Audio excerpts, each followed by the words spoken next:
there هلته لاړ شه. go there. come here دلته راشه. come here. come fast ژر راشه. come fast. go backward شاته لاړ شه. go backward. put your hands up لاسونه دې پورته کړه. put your hands up. you are criminal ته مجرم یې. you are criminal. check him هغه تلاشي کړه. check him. come later وروسته راشه.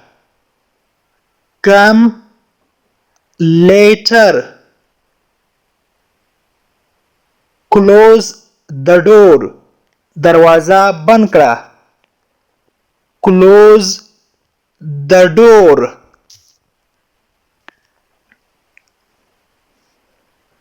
put on your clothes جامې دې واغونده.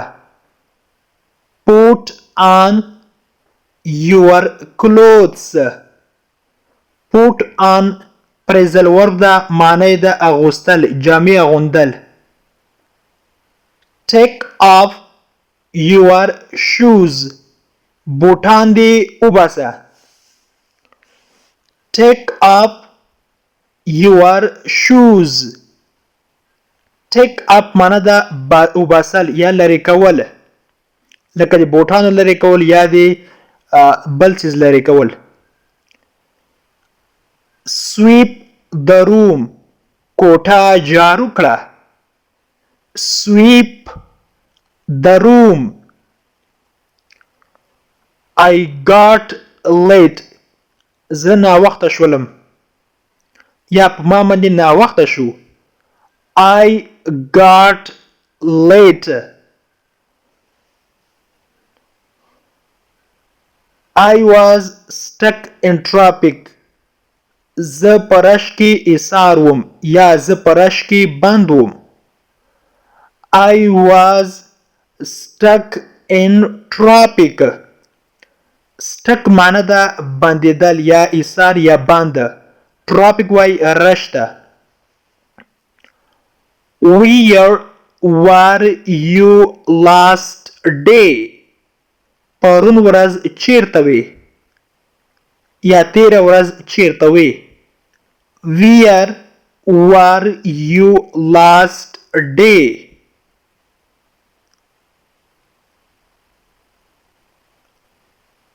last day تیره ورځ. where معنی ده چیرته.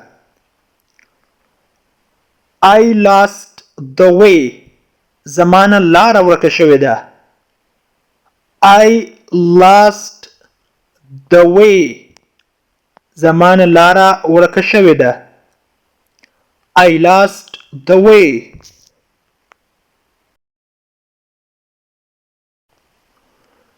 don't lie دروغ مه وایه.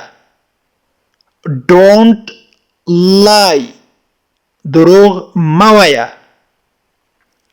tell me the truth ما ته رښتیا ووایه.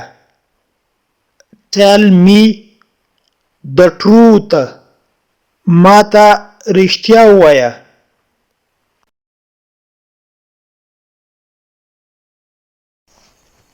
نن کومه ورځ ده یا نن د څه ورځ ده نو داسې به وایي په انګلیش کې what's the day today.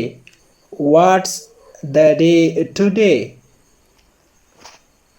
نن د جمعې ورځ ده. it's Friday today. it's Friday today. بې پزوله خبرې مه کوه یا بې معنی خبرې مه کوه. don't talk nonsense don't talk nonsense. زه ستا لپاره څه کولی شم یا ستا څه خدمت وکړم نو په انګلیش کې به وایو what can I do for you. what can I do for you. هیڅ خبره نه ده، هیڅ مشکل نشته یا هیڅ مسله نه ده. نو په انګلیش کې به وایو چې no matter. no matter هیڅ خبره نه ده. ماته د دې باره کې ووایه، ماته دې باره کې یو څه ووایه. tell me about this. tell me about this. غوسه کېږه ما یا غوسه مه دروله. don't be angry. don't be angry.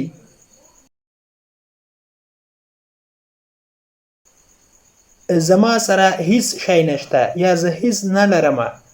په انګلیش کې وایو I have got nothing. I have got nothing.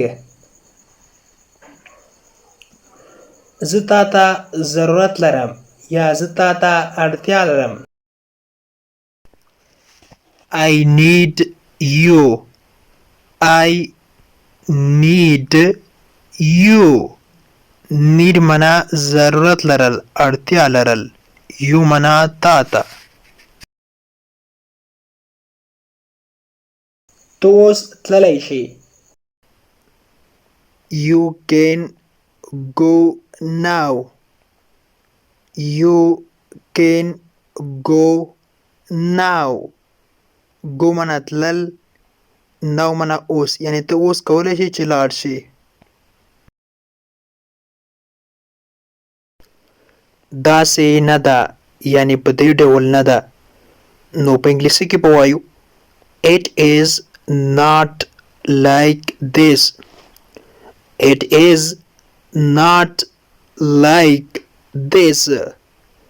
it is not like this. داسې نه ده.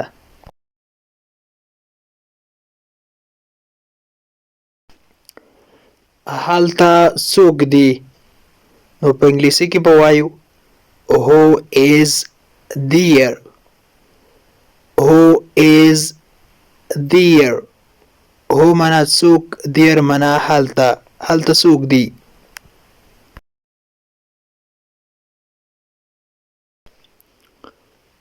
یو طرف ته شه ګرانه یعنی یوې خواته شه. کله چې تاسو لار باندې روان یو څوک مخې ته در راشي نو تاسو ورته وایئ چې لار خلاصه کړئ یا یو طرف ته شه. نو داسې به ورته وایئ په انګلیسي کې move aside. move aside یو طرف ته شه.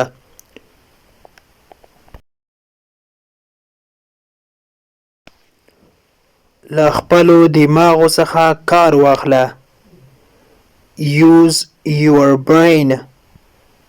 use your brain. use منا کار اخیستل یا استعمالول، brain منا دماغ، your منا ستا یا خپل. خپل دماغو څخه کار واخله. نو داسې به وایو use your brain. زه پوهېدلم یا ما ته پته لګېدله. نو په انګلیسي کې به وایو I knew. I knew. I مانا زه، نو مانا پوهېدل یعنی ما ته پته لګېدل. دا د نو دویم حالت ده. نو زه پوهېدم یا پته لګېده ما ته.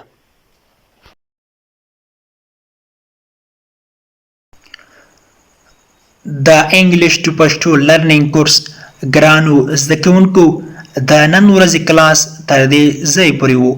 هیله ده چې یو څه مو ورڅخه زده کړي وي. که غواړئ چې انګلیسي ژبه په سمپل ساده پښتو ژبه کې زده کړئ نو مهرباني وکړئ د داسې کلاسونو لپاره زموږ چینل سبسکرایب کړئ، ترڅنګ یې د بیل آیکن ووهئ ترڅو زموږ هر نوی کلاس چې موږ روزانه اپلوډ کوو تاسو ته په خپل ټایم در ورسیږي. تر بیا چې زه حاضرېږم تر هغې مو پاک مهربان رب سپارم. هر چیرې چې یاست الله مو مل شه. Thank you so much for watching.